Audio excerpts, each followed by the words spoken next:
Hello everyone, it's June 25th, 2013, and as you can tell, I've been watching a lot of things here.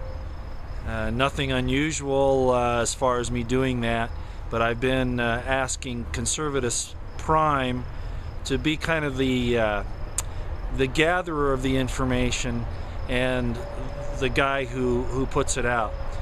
And I just want to explain a few things as to why we did it this way. I realize that the short bursts of information are kind of difficult because you'd rather hear it all at once. But I wanted you to have the information up to date so that you could come to your own conclusions in a timely manner. It really doesn't work very well that way on YouTube. I understand it's kind of aggravating, but we decided to go with that method so that, again, you could follow and make your own decisions about what this information means. I would like to tell you what it means, but I'm just going to give you my opinion, really, because none of us are privy to the actual situation that's going on. We can only basically take the information and come up with a possible scenario of what's coming down, or several of them. The bottom line, as I've always said in all of my videos, is that things are getting very, very dangerous, and we need to be prepared. That's my number one message to everyone, of course, always, is to be prepared. I want to thank Conservatus Prime for stepping up to the plate on this. He's done a really good job considering the circumstances that we're working under, and again, I apologize to all of you for how difficult it was to follow that. Again, I just wanted it in a timely manner. Not all of the information is in. I am still waiting for some pieces of information that I think are critical to understanding what exactly is going on, but I thought at this point I'd go ahead and start, and then I can catch you up later.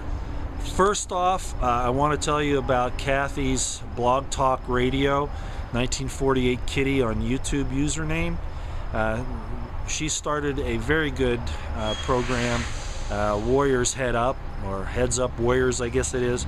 And that it's going to start tonight. This is Tuesday at 6 p.m. Central Time, and I will be there.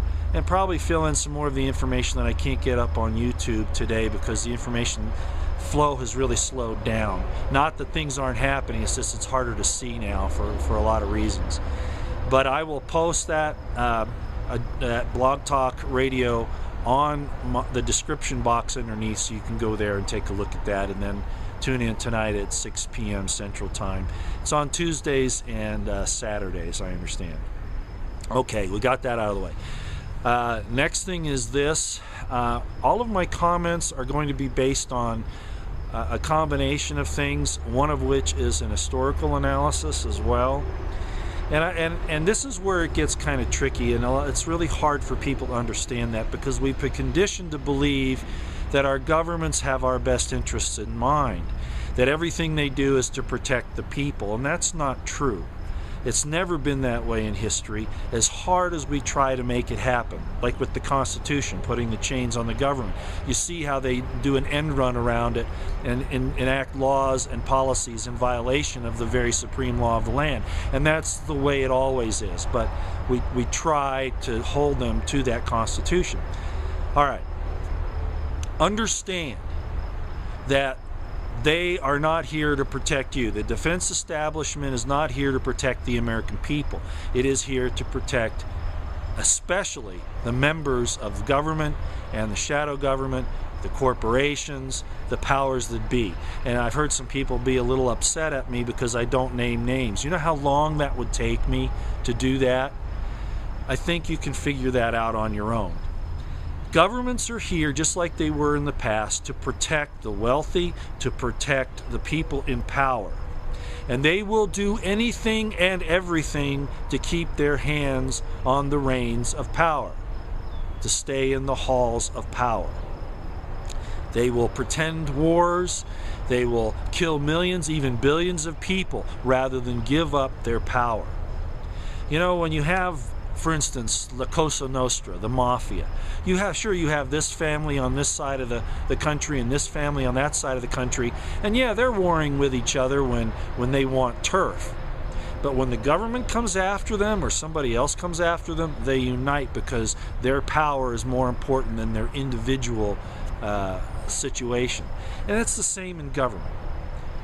You see Putin and you see Obama. Remember that little thing when Obama was caught on a hot mic saying, "I'll have a lot easier time after the election"?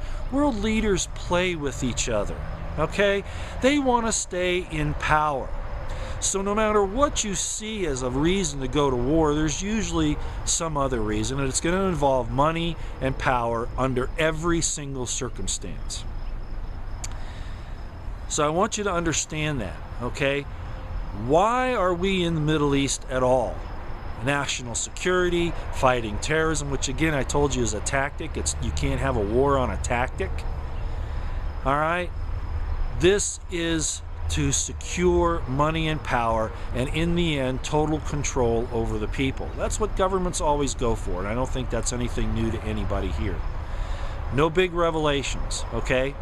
I want to talk about some specifics now. If you go down and look at Conservatus Prime's information, again, like I said, I know it was fragmented, coming kind of fast and furious. In a real tactical situation, that's how it works. You get all these pieces of information, you're putting it up on a board to help you make decisions and to know what's going on. So really the technique is right, it just doesn't work very well on YouTube. But this is the big picture as I see it right now, okay? And this is fluid. I don't know the end game of these people other than the destruction of our wealth in our lives. That is their end game, but I mean in the short term right now. I've mentioned on this site in some of my comments about the situation with a former CIA guy telling Obama he needs to attack North Korea. North Korea is still a player in this game. Why? Because China can use it, okay? Look at what's happening with gold, and I'm not a financial guy. Why is it, and I've mentioned this once before, why is it that the price of gold is dropping when dollars are so extant now? They're everywhere. It should be the other way around. It's being manipulated. Why? Because it's a subtle currency war, is the way I see it. Now, you guys in the financial markets who understand these things will probably be able to correct me as far as how that works. But remember, the Chinese went and bought a lot of gold. The Indians from India went and bought a lot of gold. And now the powers that be, the Federal Reserve and the international bankers, have suppressed that by loading up tons of paper gold on the market to force the real gold price down. What does that do? It hurts the currencies of other countries, okay? So there is a currency war going on right now, and it's getting very serious. China's having a very bad problem, and yes, they could react in a very dangerous way, all right? Using North Korea as the trigger. Now, the U.S. is manipulating all this, particularly the Federal Reserve and the White House and the powers that are behind it. You have the situation in Syria. Now, we've been talking a lot about aircraft traveling from the States somewhere to places unknown, C-17s and others. I want to let you know, okay, despite the fact I do not find what the United States government is doing in the shadow government to be good, I find it to be despicable. I think you understand, I know that.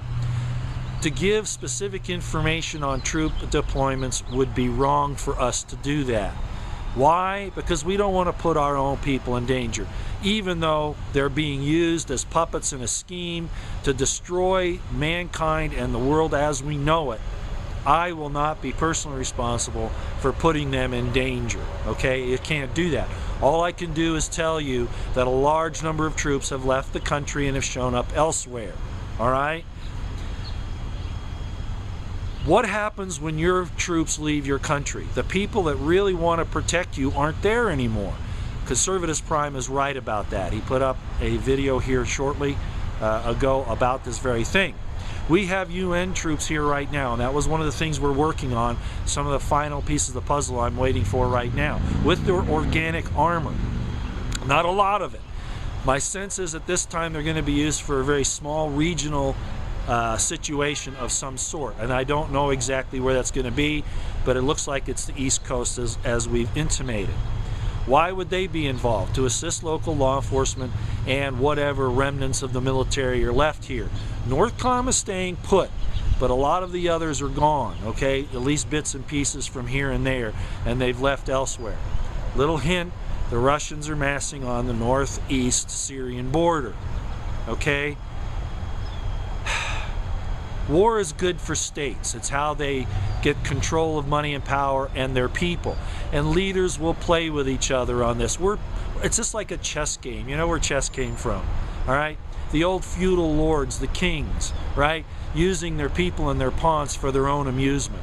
It's the same thing today, folks. It's no different, except evil men, and it was true back then as well, evil people, evil men are in control, and they may not actually worship a supernatural evil force like Lucifer or whatever, but their methods are condoned by that same cabal, that same evil force.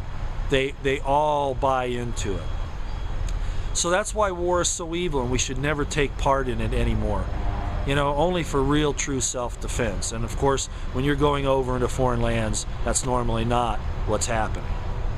So at any rate, we have UN troops here. How many right now, I don't know. As I've said before, it's not uncommon for us to train foreign troops. We've done that before, okay? But not in the way it's happening right now. Not with the air assault information that we've got about what's going on, the MOUT training it's called, military operations in urban terrain. The fact that there are so many nations represented in one cohesive unit. That's somewhat different. Their joint exercise is true, but the names of those countries that are involved in this, that's very, very peculiar. A couple of them aren't NATO, okay? So there's something definitely going on there. Will they take over the country? As Conservatus Prime said, I don't think that's the point. The point is they're not in their homeland and we're not in ours. That leaves us open to some things. And there was a writer who wrote about this back in the 30s, I believe it was, who explained that this exact situation that we're seeing. The market's dropping, the dollar failing, gold going crazy, erratic, and all of that, and that there would be foreign wars where our troops and our money would be drained from us, and then we would be open to all kinds of things here locally. So I don't expect a UN takeover by UN troops either, not countrywide. I see this as being used in a very specific circumstance sometime very soon. Whether it's because of a war that's going to get ramped up overseas, of course, in particular Syria and Iran, and Russia's stepping up to the plate now and saying yit. Of course, they're doing the same thing with Snowden. Again, this is all game playing. They're serious. They want to have the power, but we're all the victims of their little chess game. So that's how I want you to look at it and continue to prepare. I'm not telling you anything you probably don't already know. I just want you to be aware that this is happening. Northcom is not to be trusted. DHS is not to be trusted. The UN troops probably don't even know why they're here for the most part, but they'll do what they're told, okay? They do have about at least in one location, about 300 pieces of organic armor, okay? And I think we've already told you that. So what is the big picture here? We have information that I got about the same time on Job Price, the SEAL that supposedly committed suicide. That came out in Veterans Today that it was actually, this was a couple of months ago, that it was actually an airliner crash in Iran. It was off the standard course, and that Hillary Rodham Clinton was aboard, and that's why she really got hurt, why she had to wear those glasses. She got a concussion.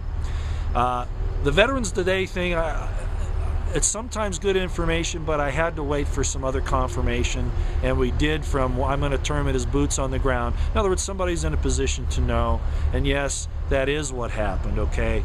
So he did not commit suicide, but they were in a place they shouldn't have been by all purposes that the people in the world would understand, particularly in the United States, and so they had to make it look like there was another incident that occurred. The actual details are still kind of fuzzy, but basically I just want you to know that he did not put a bullet in his head. That's not what happened, okay? that was the first thing. The second thing is that there would be an event that would start, and that's why I said what I said on my video last time, that it may not actually occur between the 20th and the 26th of June, but it would begin. And in fact, it has been happening. As I said, with all the military traffic, the fact that UN is training here, all of these things are beginning. Will it touch off by tomorrow? I don't know. As Conservatives Prime say, you usually give it always another 48 to 72 hours from the date on either side. You'll always do that. I want to caution you, in history, okay, D-Day, all of the reports along Normandy, all right, we're talking about all these different feints that the Allies were doing. Remember, I told you feints are pretend assaults, basically, to not just to probe the enemy, but to keep them off guard, to give them false ideas of what the main effort is. So after a while, Hitler and his staff finally said, nah, it's not going to happen. And on the actual D-Day, when all this stuff occurred, they're getting radios, phone calls in, they're coming, and they go, no, it's just another one of those feints, okay? So they keep you off guard. That even Hitler fell victim to that, okay? It's a good military tactic, and that's what's been happening to us as a people. They've been doing the same thing to us with all of this information, everything. We know the hammer's going to drop. We don't know where or when. They choose the time and place. And our intel gathering capabilities, our ability to analyze is restricted because we don't have all the information. We can just see, different things that start to congeal and bring together that things are happening. And we've talked about that ad infinitum with the DHS and their military buildup, weapons, ammunition, armored vehicles, the whole thing with Christians and veterans being terrorists, all that. And I don't want to go there again, just to remind you that we've already talked about that. So this time period right now is critical. Things are happening, and I don't know where the final assault, so to speak, the final main effort is going to occur. My guess is that a serious war is going to start in the Middle East, and that it will cause a financial collapse here at home. These things are probably going to happen very close to each other. Like I said, this gold thing is really critical to understand why gold is low. When the dollar is so extant and plentiful, doesn't make sense. Somebody's manipulating this to control other governments and people like you and I who are trying to hedge against the fiat money system. They don't want that. I've heard people say, well, they want to crash the dollar and take over the country, but in order to do that, they have to crash everybody else first, you see? So that's starting to happen, and like I said, I see this as being a financial and military disaster that kicks in something here domestically, and we are going to be left on our own. Conservatives Prime is right about that. Remember, the United States military, the Pentagon, has already said, as Obama, I don't even want to call him a president, that they don't go to Congress anymore. They go to the UN and NATO. Our sovereignty is already taken illegally from us by our own leaders who want to have these things happen. So, in the next little while, I think you're going to see something happen significant in the financial and military arenas. And there'll be something that then occurs locally in our country, in CONUS, again, on the East Coast, it's looking like, most likely. There is a possibility. I talked a long time ago. We've heard people talk about North Korea having missiles that are kind of like Scuds. They're not very accurate, and they don't have a long range. But there was that situation with that satellite, and that's still out there. It's still a possibility on an EMP type of thing, okay? So I don't know what the scenario is. I can just tell you all these pieces are here, and that something is in the works very, very soon. It's actually happening now. The time frame was correct. All these airplanes, all these things that have been leaving the country, everything fell into this time zone. Our source was right about that. I just, at this time, am waiting for some other information to pinpoint what our domestic situation is going to be. It's going to be chaos. It's going to be loss of bank accounts, money, food. It's all going to revolve around some type of a significant event here, but I don't know exactly where other than regionally, and I'm thinking it's somewhere on the East Coast. Okay. That's not telling you anything you don't already know, but I just wanted you to know that what the big picture is, and I think that's it. I wish I could give you concrete things, but I can't. First of all, it'd be wrong for me to do that. Secondly, it's more important that you're generally prepared and that you understand what the signs are of what's happening. I'm going to be on that radio show tonight, Blog Talk Radio, Kathy's Blog Talk Radio. Actually, I'll be there as much as I can. She wants me to be a co-sponsor, host, I guess. I don't know that I can do that every time. But tonight I think is going to be critical. So they're going to have Karen Hudis on there on the World Bank situation. And I'll give, if I get any more information today about what's happening on this incident that we're looking for, I'll be able to give it to you tonight. All right, I'm sorry that it's not more meaty at this point in time. But the big thing is we just need to keep our eyes open on the horizon and our ears to the ground, as I've always said, and just try to stay ahead of the situation as much as we can. I'll be bringing more information later today if it comes available. I'm out and about, as you can see, for lots of reasons. Again, I want to thank you all for trying to keep up to date and knowledgeable about what's happening. And I'll be back with you a little bit later. Thanks a lot.